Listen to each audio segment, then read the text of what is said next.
राधे राधे। कैसे हैं आप लोग? ईश्वर कृपा से आप सब अच्छे होंगे। ईश्वर सब पे कृपा बनाए रखे, सबका कल्याण करें। आज मैं बता रही हूँ रमा एकादशी व्रत की कथा। जैसा कि मैंने बताया कि कार्तिक मास के जो कृष्ण पक्ष की एकादशी को रमा एकादशी कहते हैं। जो कृष्ण पक्ष की एकादशी हर साल आती है कार्तिक के महीने की, तो उसको रमा एकादशी के नाम से जाना जाता है। और महीने में वैसे भी हर महीने 2 एकादशी पड़ती हैं। एक शुक्ल पक्ष की पड़ती है, एक कृष्ण पक्ष की। तो जो कृष्ण पक्ष की एकादशी है कार्तिक के महीने की, उसको रमा एकादशी के नाम से जानते हैं। इस दिन भगवान विष्णु की संपूर्ण वस्तुओं से जो उनके पूजन सामग्री आदि से पूजा करनी चाहिए, जैसे कि नैवेद्य आदि से पूजन आदि करके उनका आरती करके प्रसाद वितरित करके ब्राह्मणों को भोजन खिलाकर दक्षिणा दे और कथा सुने। जैसा कि मैंने बताया कि कोई भी व्रत होता है तो उसमें कथा अवश्य सुनी जाती है। तो रमा एकादशी जो व्रत है उसकी कथा इस प्रकार से है। एक मुचुकुंद नामक राजा सत्यवादी और विष्णु भक्त था। वह एकादशी का व्रत रखता था और उसे एकादशी व्रत का जो जो व्रत था उस पर बहुत विश्वास था।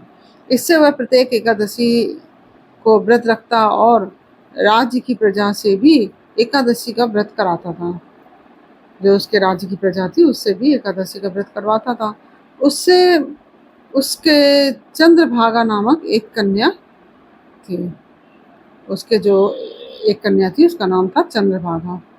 वह भी पिता से अधिक इस व्रत पर विश्वास रखती थी। राजा तो विश्वास करता ही था, लेकिन जो उसकी बेटी थी चंद्रभागा नाम की, वह भी इस व्रत पर विशेष विश्वास करती थी और व्रत रखती थी। उसका विवाह राजा चंद्रसेन के पुत्र शोभन के साथ हुआ, जो राजा मुचुकुंद के साथ ही रहता था। जो राजा थे वो मुचुकुंद उनके साथ ही रहता था और एकादशी के दिन सभी ने व्रत किया। शोभन ने भी व्रत किया, किंतु दुर्बल शरीर होने के कारण वह मृत्यु को प्राप्त हो गया। इससे राजा रानी और पुत्री अत्यंत दुखी हो गई। जो पुत्री थी वह भी दुखी हुई और राजा रानी भी दुखी हुए। शोभन को व्रत के प्रभाव से मंदराचल पर्वत पर स्थित देवनगर में जन्म मिला।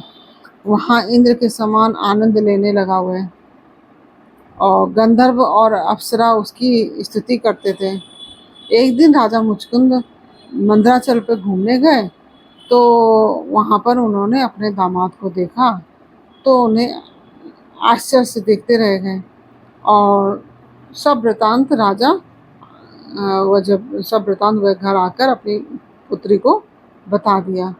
पुत्री समाचार पाकर पति के पास चली गई और दोनों सुखपूर्वक आनंद से जीवन बिताने लगे। वह सब रमा एकादशी के प्रभाव का फल था और वही मतलब जो एकादशी व्रत रखते थे वो उसी का प्रताप था, जो पुत्री को दामाद से मिलवा दिया। जय हो रमा एकादशी मैया की। और इसी प्रकार से यह कथा पूर्ण हुई। यह कथा आपको कैसी लगी है मुझे कमेंट बॉक्स में अवश्य बताइए। अच्छी लगी हो तो वीडियो को लाइक शेयर अवश्य कीजिए और कमेंट में राधे राधे अवश्य लिखिए।